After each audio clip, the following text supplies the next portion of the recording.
Oke, terima kasih Bapak Ibu untuk pengambilan fotonya. Kita akan masuk ke sesi acara inti, yaitu acara webinar itu sendiri. Webinar ini terbagi dua sesi Bapak Ibu. Sesi pertama itu adalah kiat sukses pengelolaan bisnis pertanian, yang nanti akan dibawakan oleh narasumbernya Bapak Insinyur Jody Heru Iswanto. Dan kemudian sesi yang kedua mengenai strategi digital marketing yang akan dibawakan oleh Bapak Indra Tamrin. Untuk moderatornya kita akan dipandu oleh Pak Tarmidi. Bapak Ibu, dengan bangga ketiga orang ini semua adalah alumni IPB. Dan dua diantaranya juga adalah alumni Menwa IPB. Oke, sebelum kita mulai bisa dibantu ditampilkan profil dari moderator kita Pak Tarmidi. Silakan.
Terima kasih. Assalamualaikum warahmatullahi wabarakatuh. Pagi yang cerah di Ramadan masuk 10 hari terakhir ini, mudah-mudahan teman-teman masih diberikan semangat. Terima kasih juga kepada Profesor Sumarjo, Mas Rektor Arif Satria yang berkenan membuka dan memberi motivasi pencerahan kepada kita semua. Terima kasih kepada tim IM IPB, terutama moderator. Dan terima kasih kepada teman-teman seluruh Indonesia, seluruh Nusantara yang berkenan bergabung di acara kita pagi ini. Mudah-mudahan ini menjadi sebuah bagian dari proses sharing pembelajaran kita bersama agar Indonesia lebih baik. walaupun ini tentu penuh dengan perjuangan. Boleh saya langsung mulai Pak Tarmizi? Lanjut Pak, lanjut. Ya, ini materi saya materi secara praktis ya, karena memang saya coba sampaikan ini bahwa ternyata di Indonesia sebagian besar petani yang sekarang sedang aktif on farm, artinya ada di lapangan itu sebenarnya sudah cukup profesional ya, atau sudah pandai untuk melakukan aktivitas kegiatannya, usahanya, tetapi sebagian besar dari mereka kadang-kadang masih memiliki rasa tidak percaya diri. Tadi disampaikan juga di di pengantar Pak Rektor bahwa tidak percaya diri ini harus mulai dibangun karena Indonesia pada hakikatnya adalah bangsa yang besar gitu. Nah,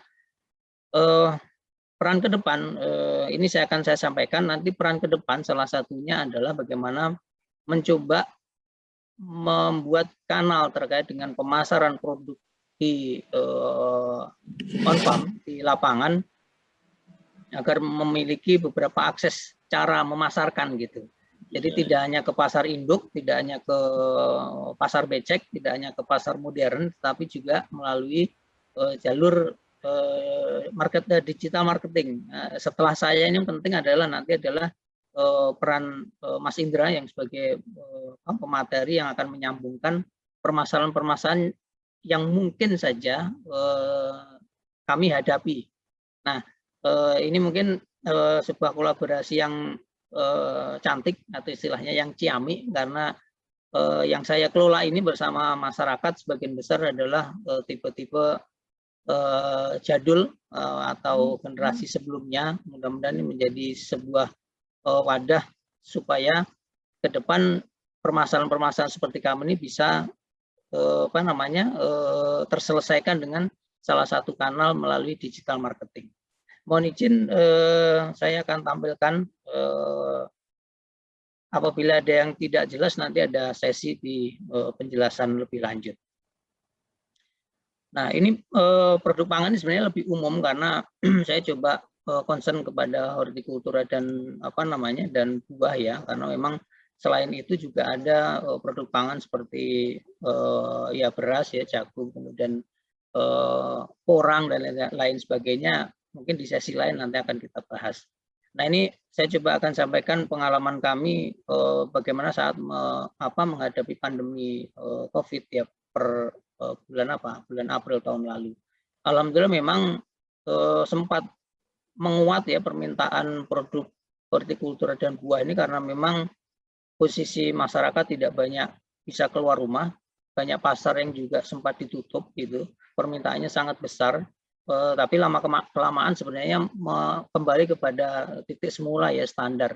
Tetapi intinya bahwa produk yang sebenarnya sangat diminati oleh pasar itu tidak jauh-jauh dari syarat 3K ya.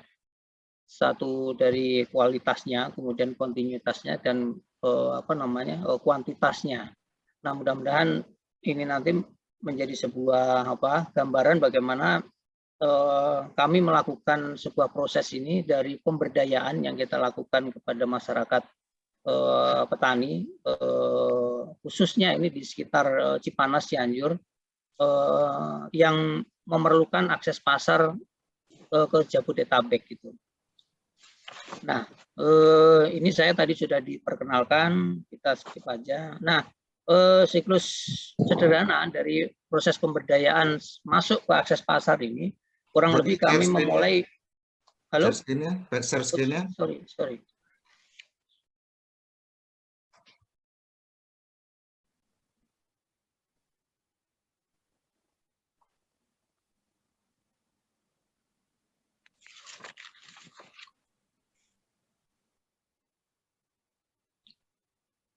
Sudah, Pak?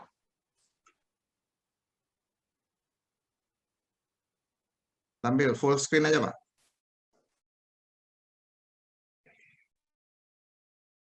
Sudahkah? Udah terlihat. Lanjut. Ya.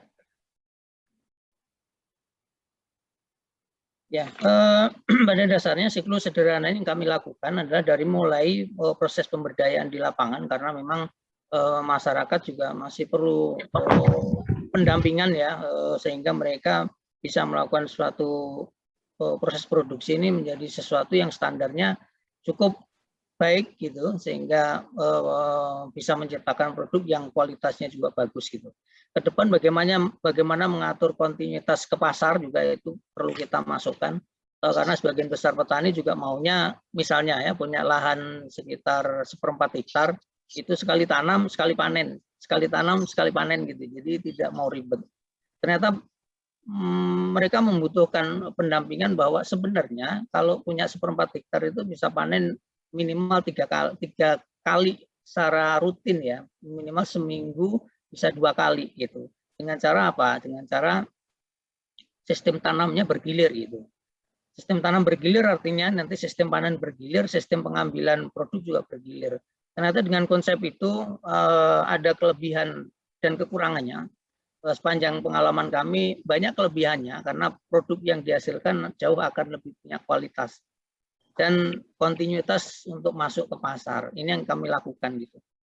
Dari proses pendampingan itu tentu tidak tidak akan efektif kalau kita ngurus orang per orang. Jadi biasanya kita akan bentuk sebuah kelompok atau komunitas dan di situ melakukan penguatan kelompok. Jadi mohon maaf nanti kalau ada aktivitas yang kira-kira membebani petani, ya itu memang kita lakukan gitu, bukan beban. Akhirnya di dalam proses pertemuan-pertemuan rutin dengan petani ini kadang-kadang seminggu 2 kali, kadang-kadang malah seminggu bisa 3 kali ya. Mereka bertemu, banyak hal yang dibicarakan gitu, dari mulai sistem budidaya, teknologi, kemudian rencana panen dan sebagainya. Tapi alhamdulillah sekarang mitra petani kita juga enjoy dan mereka malah merasa bahwa gotong royong ya, rasa gotong royong, rasa memiliki kegiatan bersama ini muncul lagi gitu, yang selama ini mereka mungkin sudah mulai lupa. Nah, setelah mereka mengikuti aktivitas kelompok, kami biasanya menyarankan untuk membangun kelembagaan. Untuk apa? Karena kelembagaan ini menjadi penting pada saat kita bicara tanggung jawab terkait dengan pengelolaan banyak hal nih. Seperti misalnya ada dana yang dimiliki oleh masyarakat bersama gitu di dalam pengelolaan usahanya, itu bisa disatukan di dalam kelembagaan ini. Sehingga pada saat pengajuan sesuatu itu pengajuannya ke kelembagaannya, misalnya paguyuban, syukur-syukur bisa bikin koperasi gitu ya, sehingga lebih mudah untuk mempertanggungjawabkan. Sebagian besar petani kita ini akhirnya hasil jualan panen itu biasanya masuk ke kantong, sehingga pulang langsung dibeliin produk-produk yang sifatnya tidak menunjang di modal usaha tani, tapi biasanya untuk konsumtif. Nah, dengan cara menyetor ke kelembagaan ini, mereka akan lebih aman pada saat mereka membutuhkan itu untuk misalnya pembelian bibit gitu ya, misalnya pembelian pupuk dan lain sebagainya. Karena sifatnya lebih terkendali dan di situ lebih membangun tanggung jawabnya sebagai profesional, walaupun namanya petani profesional. Hari ini 40 petani kami kita ambilkan sertifikasi dari BSN ya, dan mereka semuanya lolos. Mereka memiliki standar profesi sebagai petani. Nah, ini kita juga belum tahu manfaatnya apa, tetapi intinya mereka punya kebanggaan terkait dengan profesi petani, dan dari situ alhamdulillah penghasilannya juga relatif sudah lebih bagus karena sudah lebih terarah gitu. Nah, dari proses membangun kelembagaan ini tentu produksi yang bagus yang sebenarnya diharapkan ya. Dengan produksi yang bagus maka bisa masuk pasar, dan setelah masuk pasar feedbacknya adalah secara ekonomi mereka bertumbuh dengan baik. Mutar lagi gitu. Jadi proses siklus ini sebenarnya siklus yang tidak terputus. Harapan kami ini menjadi sustain pada akhirnya gitu. Nah, ini kira-kira alurnya. Jadi ada alur yang ini sebenarnya sudah kemana-mana ya, grafis ini sudah kemana-mana. Saya juga ngambil dari tempat lain. Tapi intinya ada di beberapa hal ya, dari mulai produksi tadi yang kami ceritakan di awal tadi banyak diproduksi, kemudian ada produk yang sifatnya segar dan produk yang sifatnya olahan. Jujur hari ini untuk produk sayuran dan buah kita masih banyak menjual yang segar gitu, padahal konteks peluang besar yang belum banyak dikerjakan oleh kegiatan pertanian itu ada di olahan. Nah, tentu ini menjadi PR bersama bagaimana kita akan bisa memanfaatkan beberapa grade ya, misalnya grade C, D dan grade yang tidak laku di pasar sebenarnya bisa menjadi grade yang diolah. Salah satunya misalnya nanas yang ukurannya terlalu kecil itu bisa dibikin keripik nanas gitu ya. Atau apel yang ukurannya terlalu kecil bisa dibikin keripik apel. Ini di Malang, sekitar Malang dan Batu itu banyak banget proses-proses pengolahan ini, dan akhirnya mereka juga memiliki jalur pemasaran yang cukup bagus gitu. Harganya juga lebih bagus, daya simpannya juga lebih bagus. Nah, kemudian yang nggak kalah pentingnya adalah sistem logistik ya. Di logistik ini tentu ada peran penerapan warehouse, kemudian teknologi, kemudian informasi dan sistem manajemen sendiri. Ini jelas kalau di petani mereka akan merasakan rumit gitu.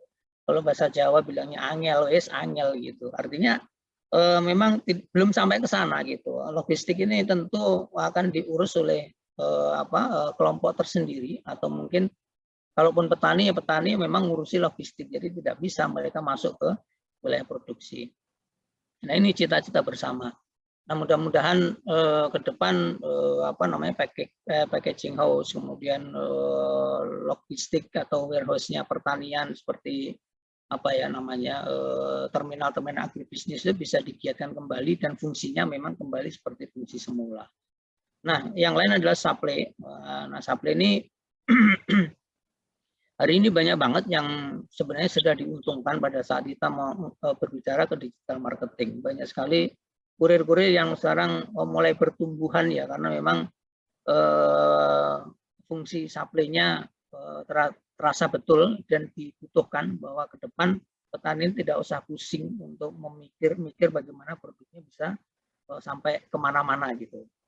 Nah, selanjutnya di penguasaan pasar ini ada ekspor domestik, dan ini menjadi concern salah satunya oleh beberapa kementerian ya, karena memang tidak hanya Kementerian Pertanian yang hubungannya sama pertanian, termasuk Menteri Perindustrian dan Menteri Luar Negeri itu juga harus punya peran terkait dengan pemasaran model ekspor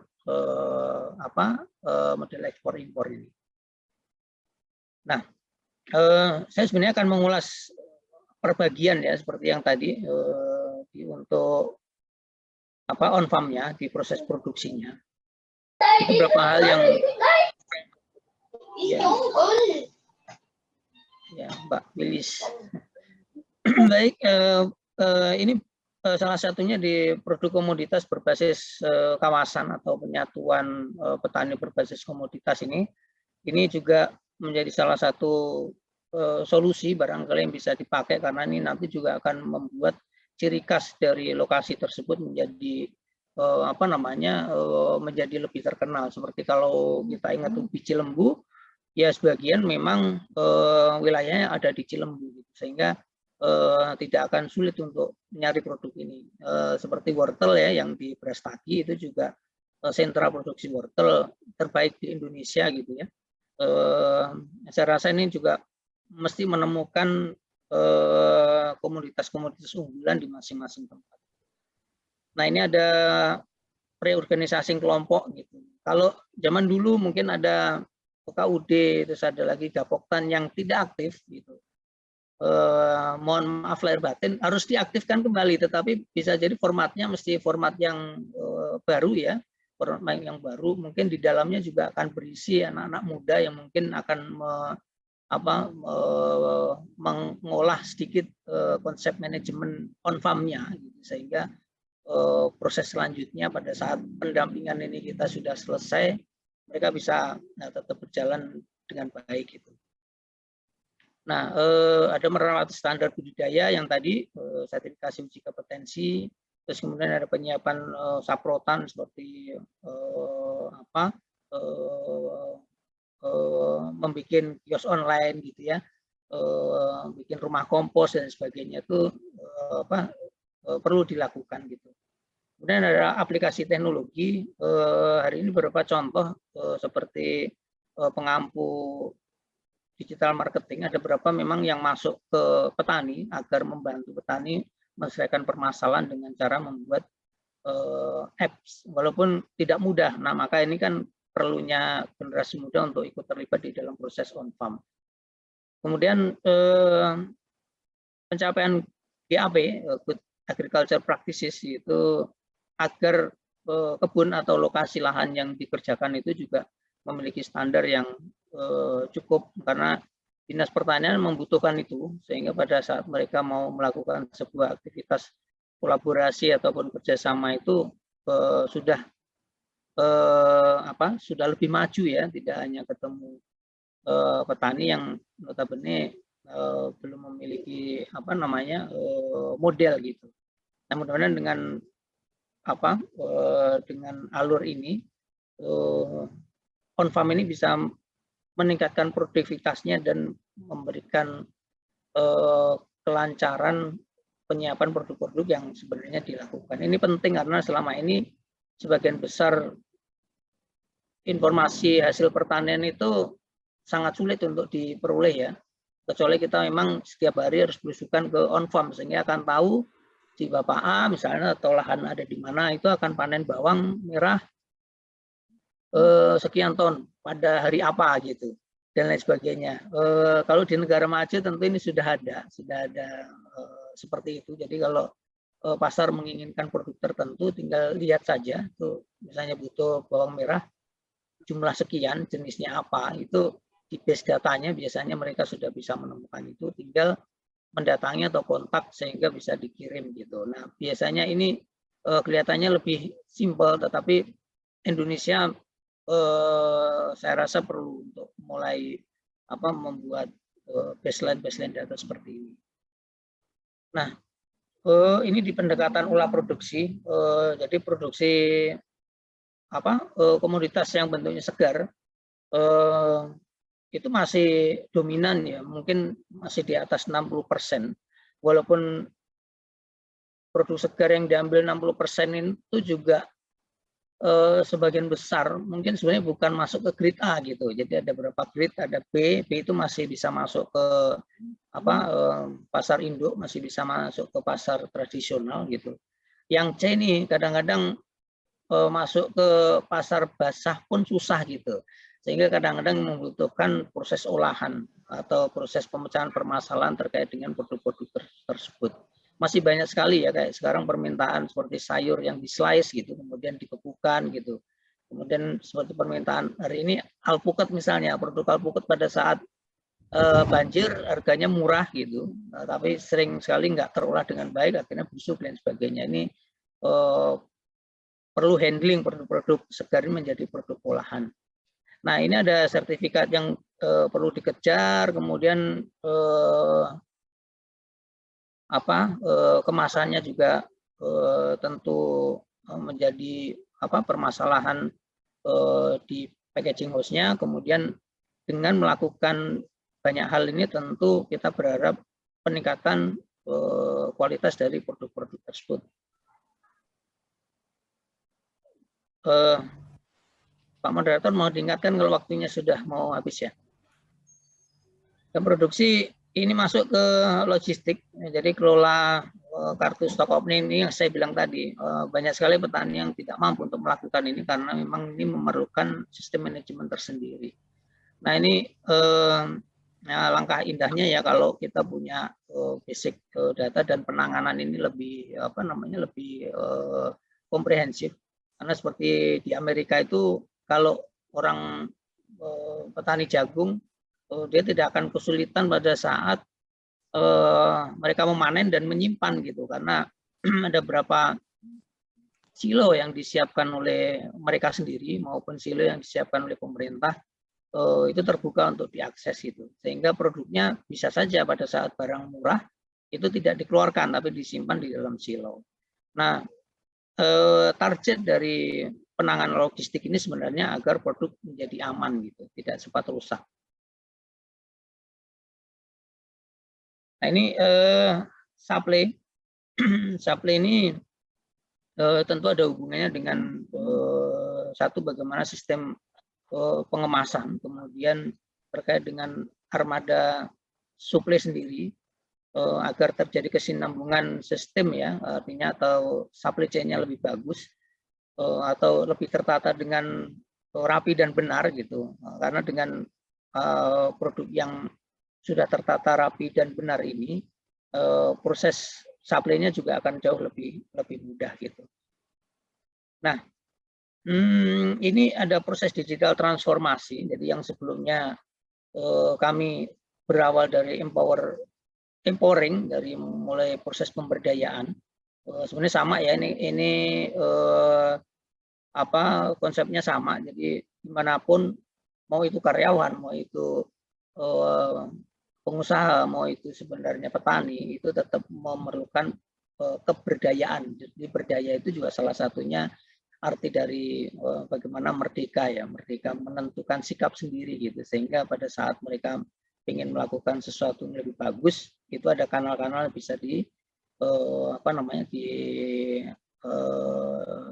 dikejar gitu.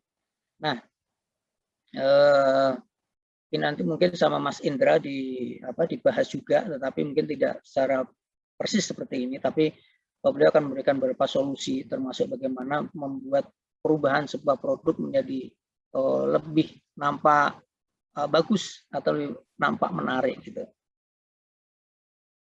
Nah, bagi kami seperti kegiatan-kegiatan on farm yang saya ceritakan di awal tadi, mulai dari pemberdayaan, mulai dari produksi, mulai dari bagaimana membina masyarakat atau petani ini memiliki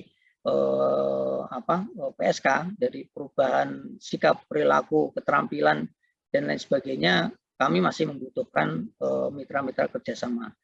Nah, salah satu hub yang sebenarnya kami pakai adalah Karya Masyarakat Mandiri. Ini kantor ada di Parung. Nah, fungsinya sebenarnya salah satunya sebagai hub dari produk petani, kemudian langsung ke konsumen. Jadi tidak melalui pasar, tidak lewat pasar, sehingga supply chain-nya bisa terpotong di beberapa tingkat ya. Apakah ini akan lebih bagus dari mekanisme pasar yang terjadi? Belum tentu, tetapi hari ini kami merasakan bahwa spare margin yang diperoleh dalam proses transaksinya akhirnya banyak bisa dinikmati oleh petani. Paling enggak kita bisa membeli lebih bagus dibanding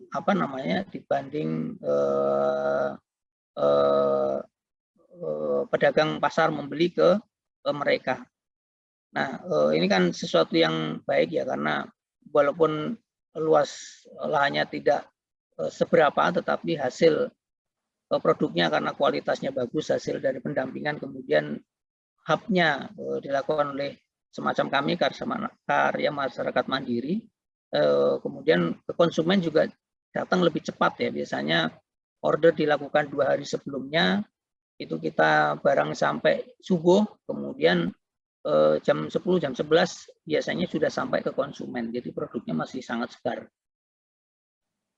Yang lain mitra kerjasama itu seperti Sinergi Kreatif Indonesia, SKI, Digital Marketing Agency yang mungkin nanti akan disampaikan oleh Mas Indra. Ini mudah-mudahan menjadi solusi bagaimana menembus pasar dengan cara model digital atau menembus pasar dengan cara lain gitu. Artinya yang sebelumnya dilakukan secara semi konvensional, mudah-mudahan ini nanti yang akan lebih bagus gitu. Nah, model bisnis kerjasama dengan KMM sederhana banget, jadi dari petani, kemudian ke masyarakat mandiri, di sana karena fungsinya sebagai hub, kemudian membutuhkan pengiriman, distribusi, itu biasanya kita menyiapkan kendaraan sendiri, kalau permintaan overload biasanya kita memanfaatkan jasa-jasa kurir gitu. Nah, nanti yang kita pelihara adalah, malah istilahnya ya, yang kita maintenance adalah agen wilayah A, wilayah B, wilayah C dan sebagainya. Nah, biasanya dari agen-agen ini mereka punya anggota-anggota pembeli ya, pembeli artinya anggota-anggota 1, 2, 3 ini sebenarnya pembeli. Nah, ini biasanya blocking. Blocking itu contoh misalnya di komunitas A ini wilayah Tangerang Selatan itu di perumahan mana gitu.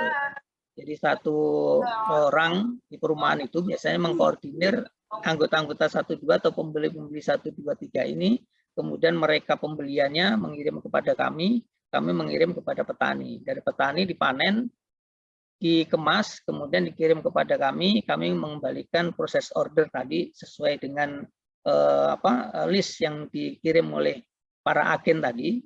Sampai agen sudahnya ini bicara terkait dengan margin ya. Marginnya sudah terbagi dengan baik. Mudah-mudahan ini juga petani merasakan margin ini juga lebih tinggi dibanding mereka harus menjual langsung ke pasar gitu. Nah, selama ini pengalaman kami lumayan ya, rata-rata sudah di atas 1,5 UMK setempat untuk petani-petani yang tergabung di dalam komunitas kami. Tentu dengan luas lahan yang masuk skala produktif ya. Kalau yang masih 1.000 meter persegi biasanya masih perlu disupport oleh aktivitas lain. Nah, akhirnya dari proses dropship atau sebagai hub tadi, akhirnya tidak hanya sayur dan buah, karena beberapa agen juga akhirnya punya produk gitu.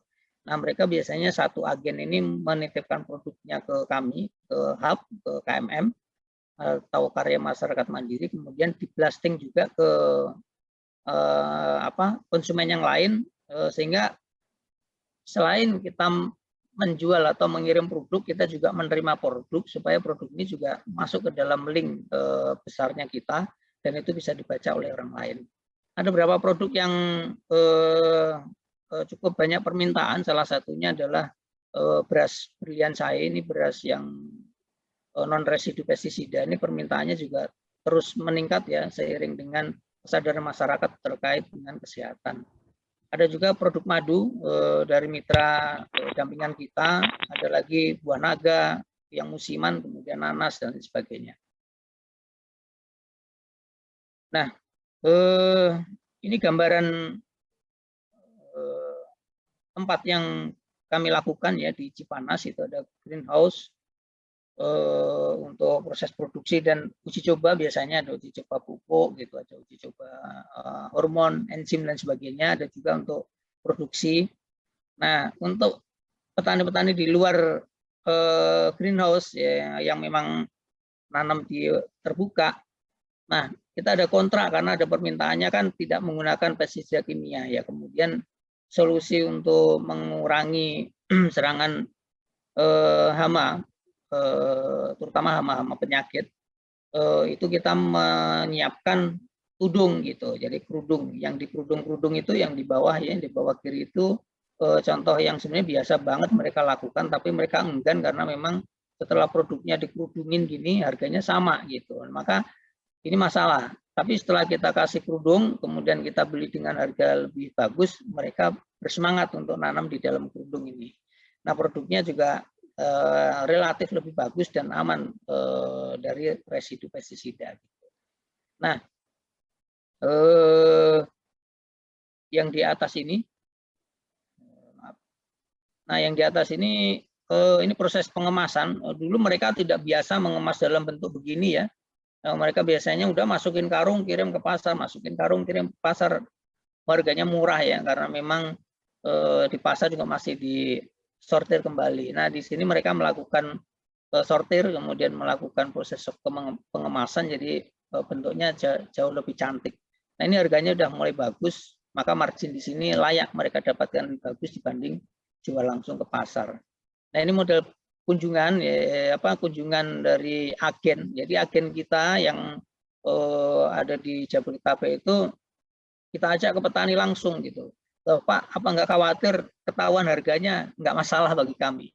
Karena sebuah kontribusi harga dan kewajibannya kan sudah terdistribusi dengan baik ya dalam komunikasi. Justru mereka akhirnya banyak memaklumi kalau ada yang kurang-kurang dikit, misalnya daunnya bolong dan sebagainya, itu mereka baru paham kalau itu salah satu aktivitas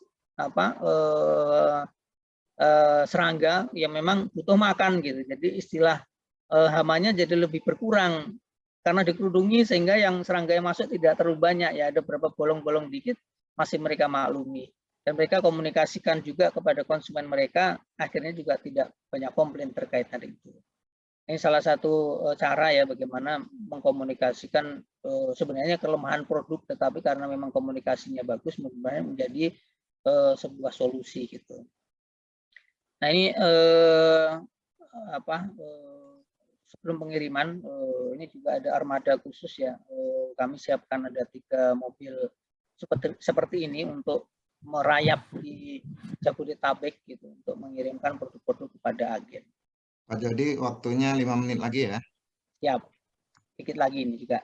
Oke, ini kemudian kelompok tani kita ada 40 anggota yang rutin ya dilakukan uji kompetensi, sehingga mereka dengan bangganya punya ijazah seperti ini nih, sertifikat kompetensi. Maman Suirman, nih, Pak Maman yang bangga banget ya memiliki ini karena memang akhirnya diakui sebagai petani gitu, secara sertifikasi. Ini dilakukan oleh LSP, salah satu LSP Ambisi di Bogor, memang menangani terkait dengan pemberian sertifikat seperti ini. Dites ini, jadi petaninya dites bagaimana mencangkul, bagaimana menyemprot, bagaimana menanam dan sebagainya. Alhamdulillah semuanya lolos. Nah, ini contoh diagram suplainya ya, dari nama kelompoknya, nama paguyubannya Sumber Daya Tani, kemudian ke KMM Masyarakat Farm Display Hub, kemudian masuk ke Horeca, Agen dan sinyal Pak Jody. Udah normal. Halo? Halo? Udah normal, Udah, normal. Pak. Lanjut. Normal. Ya.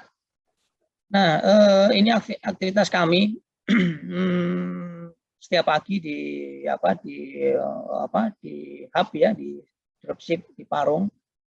Ini teman-teman yang menyortir per agen gitu.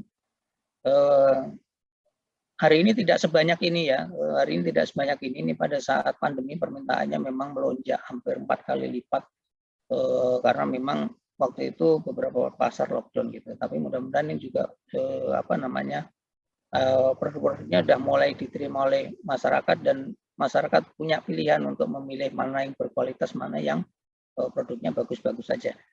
Dan apakah khawatir membuat tukang sayur gerobak merugi, Pak? Enggak, ternyata pasar itu ada jalannya masing-masing, rezeki sudah ada yang ngatur, dan ternyata juga tidak bentrok karena beberapa produk kita ini tidak dijual di setiap penjual sayur gerobak gitu. Kita sudah jalan lama ya, udah hampir 6 tahun nggak ada masalah dengan penjual gerobak. Bahkan kita juga punya mitra-mitra binaan penjual sayur gerobak itu di Pabelan, di Bekasi Utara ya. Bekasi Utara, Bekasi bagian utara, Pabelan itu mana ya? Bekasi Timur bagian utara. Ya. Nah, ini yang terakhir mungkin ya, kalau siap kerjasama, jadi biasanya kami membuka diri untuk agen gitu, karena agen ini menjadi salah satu mata rantai dari proses distribusi tadi. Kemudian agen ini yang juga harus bisa menyetorkan konsumen-konsumen siapa aja yang mau ngambil dari beliau. Nah, syaratnya nggak susah-susah. Kalau pembelanjaan sekitar 500.000, nah itu artinya kalau dikumpulkan 5 rumah tangga, digabung jadi satu di komplek perumahan, itu biasanya sudah bisa membentuk sebuah agen tersendiri tuh. Jadi cukup 1 orang koordinatornya, yang lain sebagai pembeli atau gantian yang sebagai agen. Mungkin sekitar 500.000 kita akan antar di seluruh wilayah Jabodetabek. Khusus untuk sayur dan buah. Mekanismenya nanti akan kita terangkan di lain waktu. Kantor kami ada di Ruko Zona, kemudian gudang ada di Parung Hijau, kemudian ada kebun kami di Subang. Nah, ini ada kontak personnya, silakan dicatat karena Mas Agam ini yang biasanya bagian menangani kerjasama. Saya rasa itu, terima kasih, mohon maaf sebelumnya apabila terlalu cepat atau mungkin cara penyampaiannya belepotan karena memang dan terputus-putus karena memang terkendala sinyal dan lain sebagainya. Dari saya Cukup sekian. Assalamualaikum warahmatullahi wabarakatuh.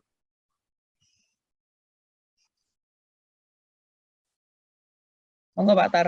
Waalaikumsalam warahmatullahi wabarakatuh. Ya, terima kasih Pak Jody. Aduh, luar biasa.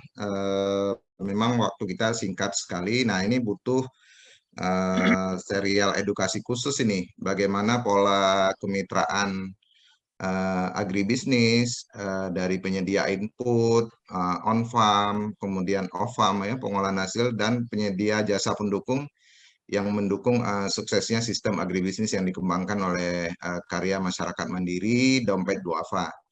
Nah, luar biasa Pak Jody, inspirasi yang luar biasa. Mudah-mudahan ini nanti kita bisa follow up di serial berikutnya. Bapak Ibu sekalian, silakan konsentrasi dulu untuk menyimak dulu materi yang ada di webinar ini. Nanti kita bisa tindak lanjuti di event-event berikut. Nah, sebelumnya kami mengingatkan sebelum masuk ke narasumber kedua dengan Mas Indra, kami ingatkan kembali di chat Zoom meeting. Di chat Zoom meeting itu telah kami share link daftar hadir atau feedback kepada Bapak Ibu untuk harap mengisi daftar hadir itu dan feedback itu, karena kami akan mengirim materi dan tindak lanjut informasi berikutnya ini kami berdasarkan data yang Bapak Ibu isi di link yang sudah di-share oleh panitia. Nah, terkait nanti terkait dengan banyak pertanyaan ini chat yang masuk ke WA kami terkait dengan bagaimana teknis mendapatkan materi dan sertifikat, itu bisa kita diskusikan nanti di akhir sesi. Nah, silakan Bapak Ibu untuk mengisi terlebih dahulu link feedback yang sudah disampaikan oleh panitia. Baik, pertanyaan demi pertanyaan masuk, nanti akan dibantu untuk rekap dan kita diskusikan. Pak Jody mungkin bisa monitor juga ya pertanyaan-pertanyaan yang ada di chat Zoom.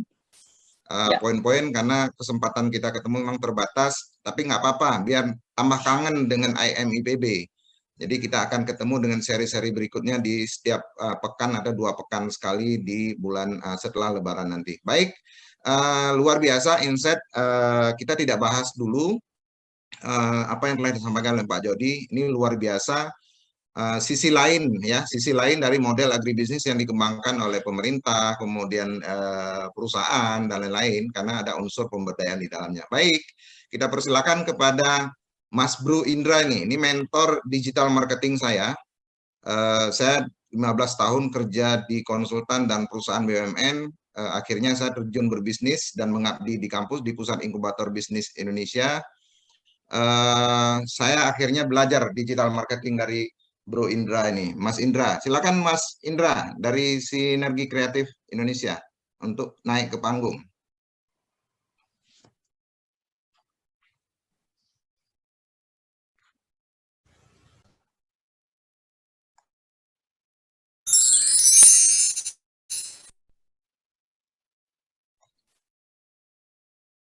Baik, Bapak Ibu sekalian, semuanya salam sejahtera dan selamat siang.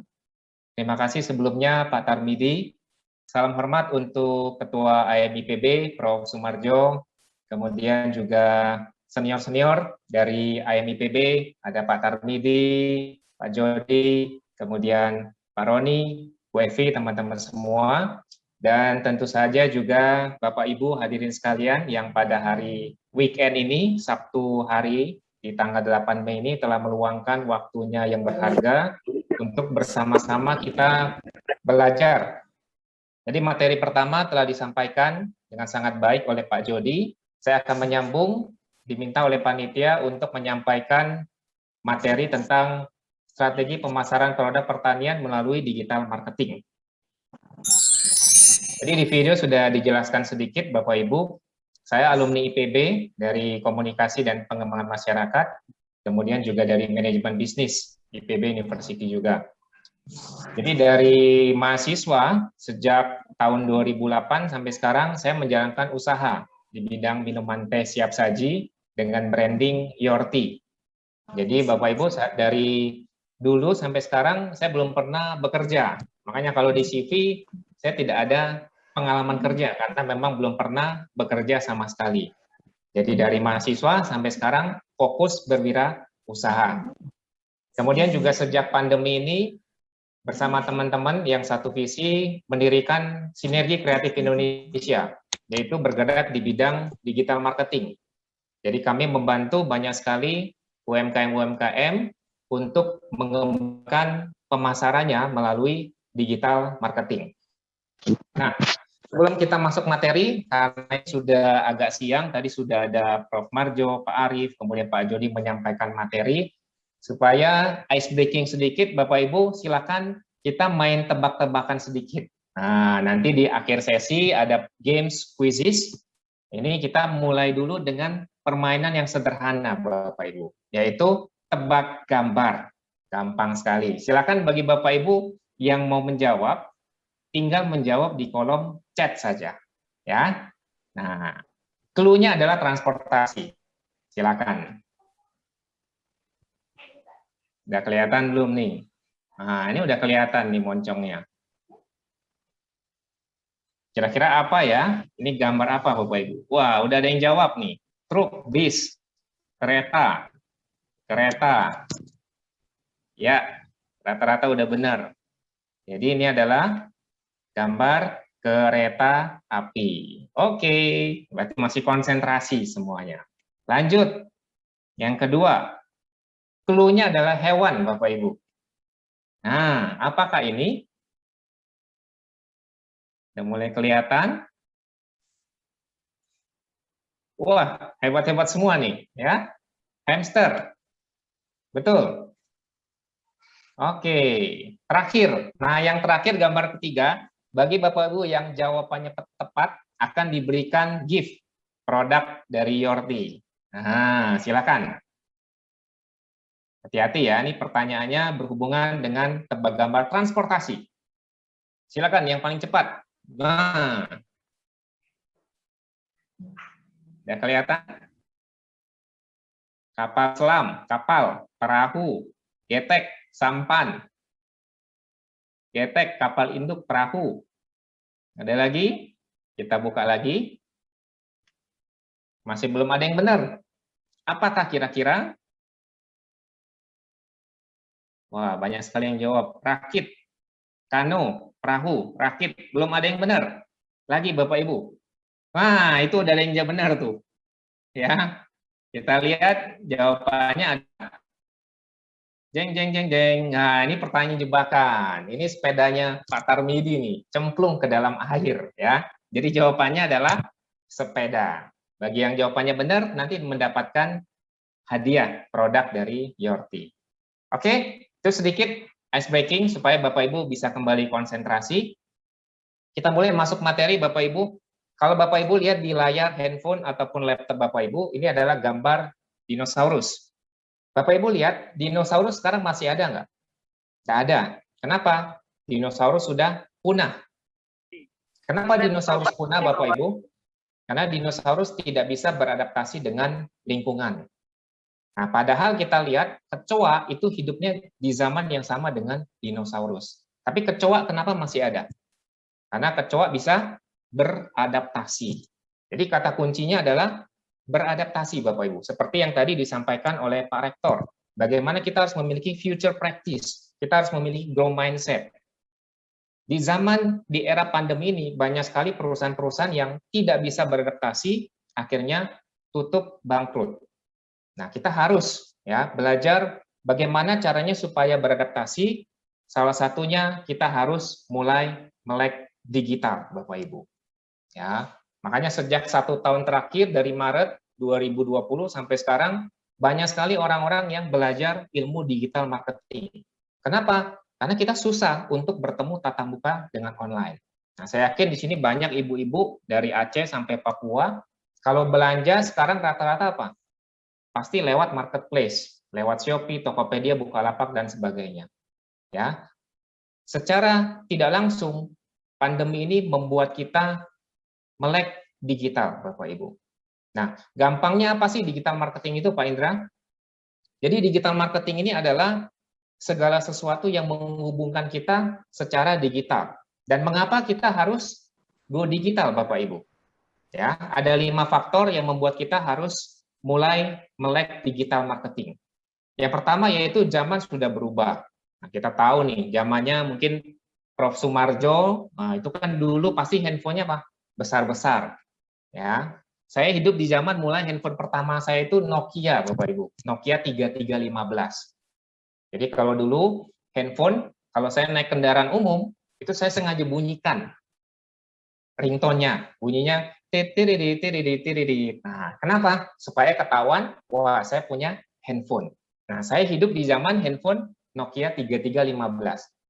Tapi kita lihat sekarang Nokia 3315 masih ada nggak Bapak Ibu? Sudah nggak ada. Kenapa? Nokia tidak bisa beradaptasi, mengikuti perkembangan zaman. Even sampai sekelas BlackBerry pun. Zaman saya kuliah di IPB, itu zamannya BlackBerry. Bapak Ibu tentu bernostalgia zaman-zaman dulu BBM, ya, update status. Tapi sekarang kita lihat Bapak Ibu, BBM masih ada nggak? Sudah ditinggalkan oleh orang-orang. Sekarang sudah mulai masuk ke zamannya handphone Android. Nah, inilah menyebabkan kita harus berubah Bapak Ibu. Kita harus change menuju ke digital. Nah, kita lihat data di Januari 2001, orang rata-rata satu hari menghabiskan kurang lebih sampai 8 jam menggunakan mobile device. Ini luar biasa Bapak Ibu. Apalagi di zaman pandemi, kuliah, sekolah, semuanya online. Ibu-ibu sekarang juga ikut sekolah. Kenapa? Ngajarin anaknya, dampingi anaknya. Nah, secara tidak langsung kita dipaksa untuk go digital, Bapak Ibu. Ya, dan orang kalau keluar, kalau zaman dulu nggak bawa dompet, balik lagi. Kalau sekarang apa? Nggak apa-apa, sudah punya handphone, pembayaran bisa lewat e-money. Kemudian yang kedua, kenapa kita harus go digital? Yaitu kita memotong biaya operasional.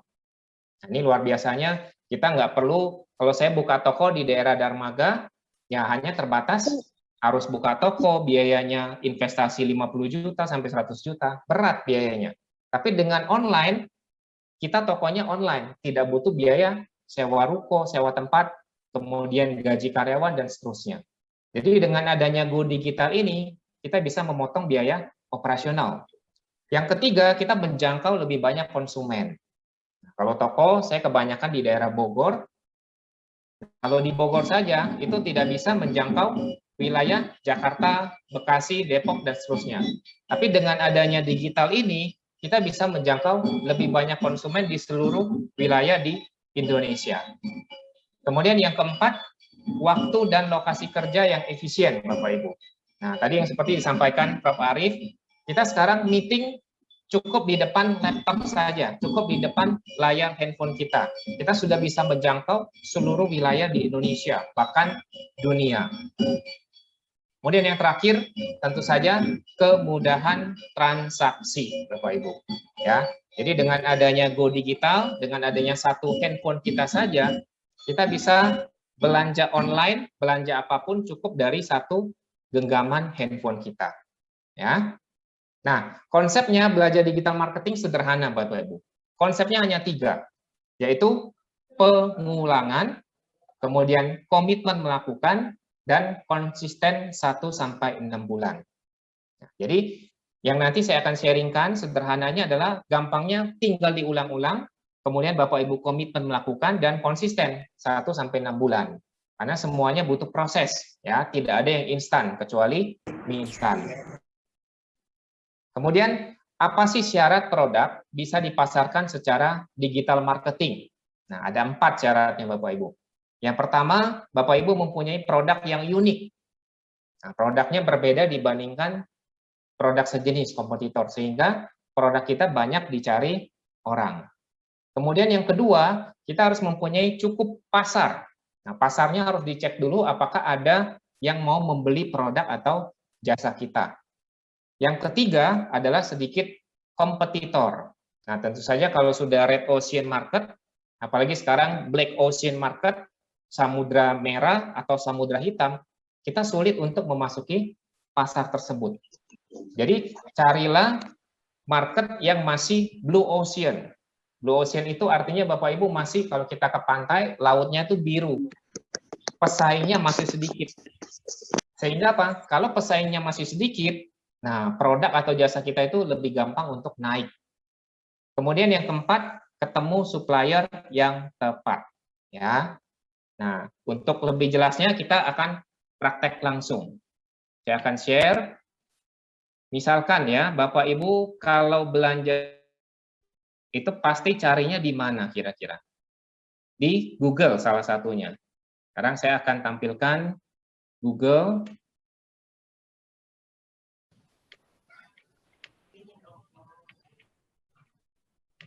Nah, misalkan tadi Pak Jody salah satu produknya banyak sekali itu dari KMM. Misalkan kita cari jeruk aja gampangnya. Maka kata kunci yang Bapak Ibu cari apa kira-kira? Misalkan di daerah Malang ya tadi ya Pak ya, Malang Pacitan, agen jeruk baby Java Malang. Dengan digital marketing Bapak Ibu bisa membuat satu halaman Google ini itu nomor teleponnya itu isinya Bapak Ibu semua.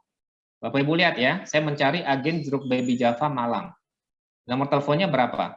2689 belakangnya, kita hafal belakangnya aja. Kemudian 2689. Terus ke bawah. Nah, ini juga sama nih, yang ada ini marketing 1, marketing 2. Jadi ini juga sama nih, dari Google Site 2689. Nah, ini juga sama nomornya. Jadi satu halaman Google ini isinya adalah produk kita semua Bapak Ibu. Nah, kalau Bapak Ibu lihat tadi saya bermain di produk hilirisasi produk di bidang minuman teh. Kemudian saya juga ngembangin sekarang donat kentang ya. Kalau kita cari misalkan dari Bogor nih, pabrik donat kentang Bogor. Saya contohkan ini tidak hanya produk pertanian saja ya, tapi bisa semua produk atau jasa Bapak Ibu. Nah, Bapak Ibu perhatikan, saya cari dengan kata kuncinya pabrik donat kentang Bogor. Nah, ini semua satu halaman Google, ini pabrik donat kentang frozen, agen donat kentang, kemudian donat kentang Malabar, terus ini juga sama di YouTube. Ini isinya semuanya adalah nomor kontak yang sudah didesain. Sehingga apa Bapak Ibu? Kita jual produk apapun, dia larinya ke nomor kita semua. Nah, inilah luar biasanya digital Bapak Ibu. Ya, kita bisa men-set, kita bisa menjual produk apapun dan muncul di halaman pertama Google. Pak Indra, gimana kalau mau misalkan anak muda nih, sama anak muda jualnya di Instagram. Nah, Instagram saya kelihatan ya. Ini saya tampilkan sama, misalkan donat kentang. Nah, Bapak Ibu bisa melihat semua ini satu halaman terus sampai ke bawah, ini isinya adalah yang sudah dibuat oleh tim digital saya. Sehingga apa? Orang cari apapun, ya ketemunya produk lu lagi, produk lu lagi. Pak, misalkan saya di YouTube gimana? Oke, boleh.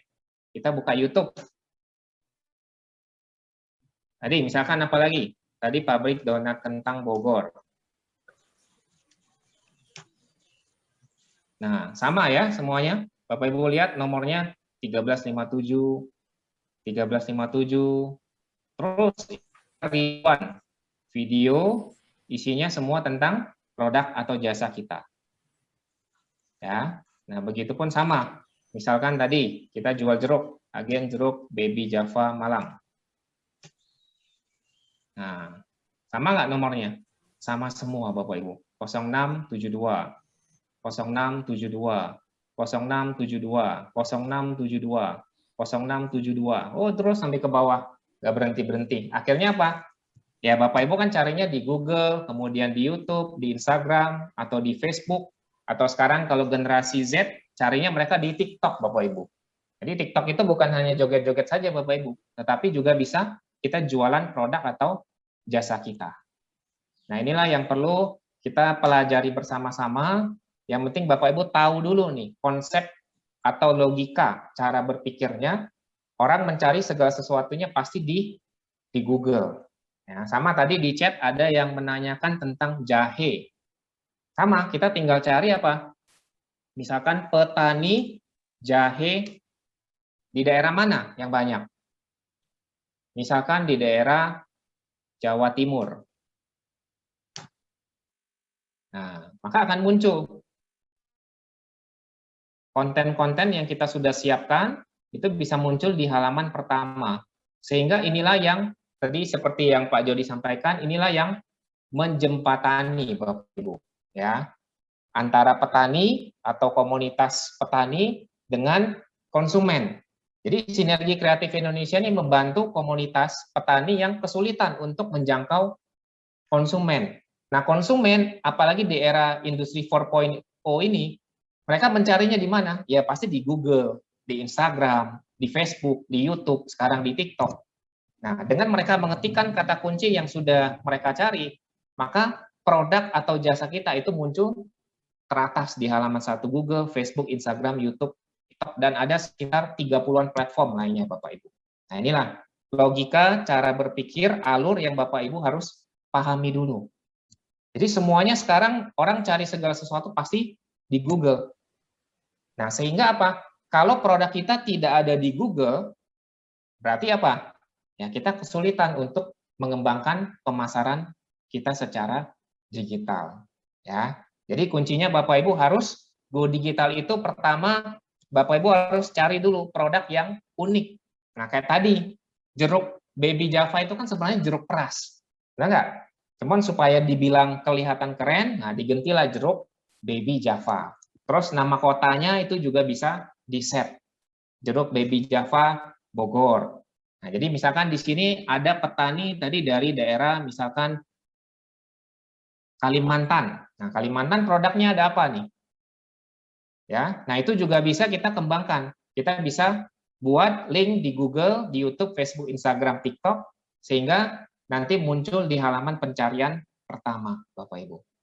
Ya, kemudian saya balik lagi. Ini di Google.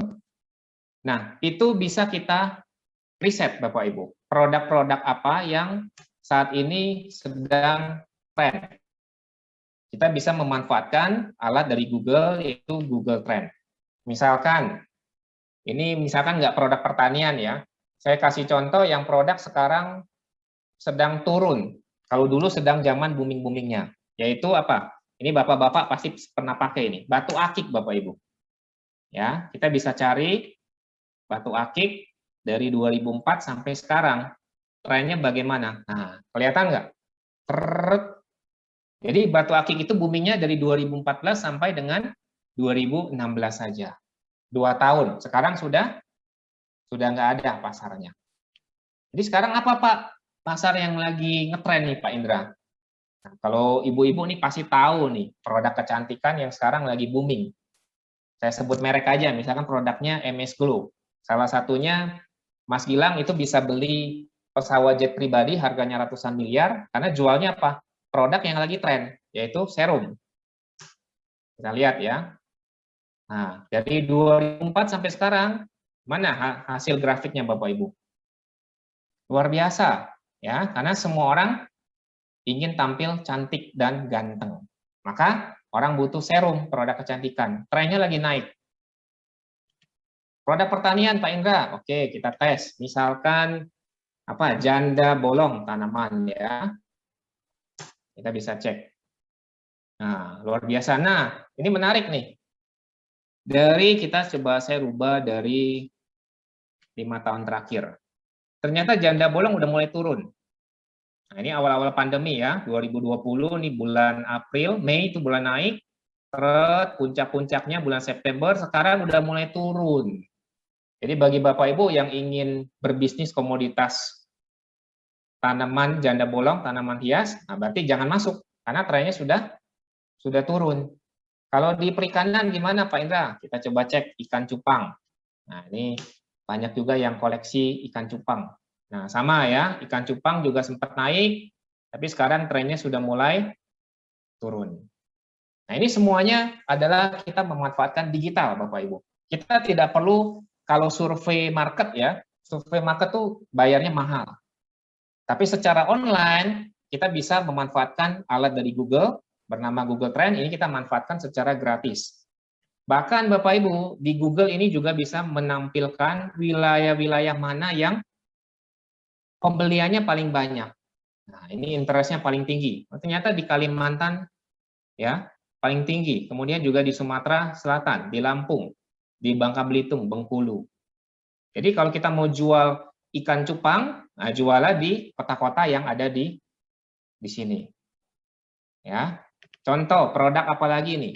Jahe merah. Ya, kita bisa riset semuanya satu persatu. Nah, kan kelihatan nih pada saat pandemi kan tinggi sekali permintaannya. Sekarang cenderung menurun tapi masih stabil. Jadi ini ibaratnya kalau gelombang kan longitudinal nih. Kalau gelombangnya masih seperti ini berarti bagus Bapak Ibu.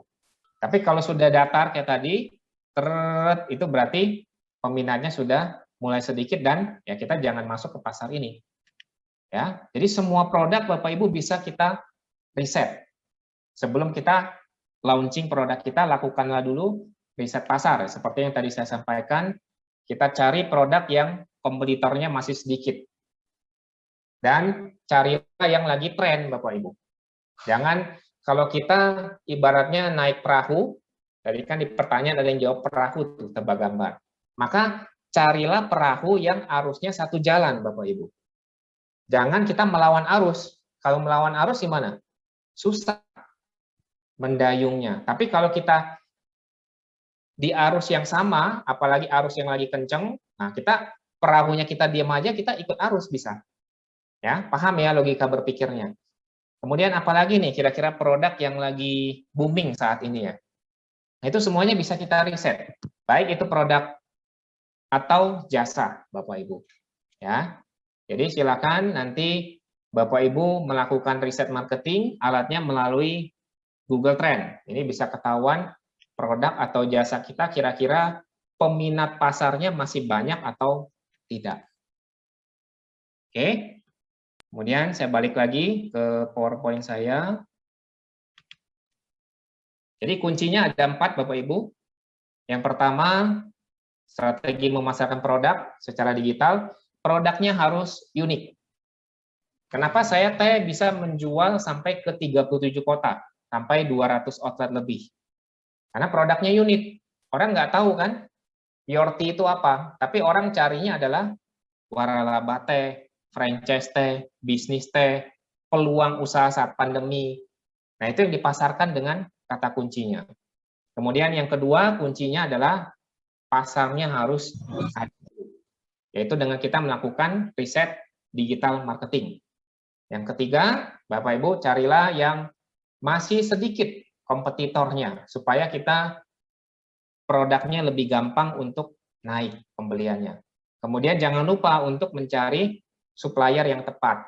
Nah, ini kebanyakan bagi teman-teman yang jualan masih baru, kesulitan cari suppliernya gimana. Nah, itu semuanya bisa kita gunakan dari Google. Ya. Jadi, karena berhubungan dengan waktu, nanti mungkin lebih banyak di diskusi dan tanya jawab. Materi saya sampai di sini. Jadi, Bapak Ibu bisa hubungi nomor kontak pribadi saya di nomor Excel yang tercantum dalam slide PowerPoint. Itu saja. Terima kasih atas waktu dan perhatiannya. Saya kembalikan ke moderator Pak Tarmidi.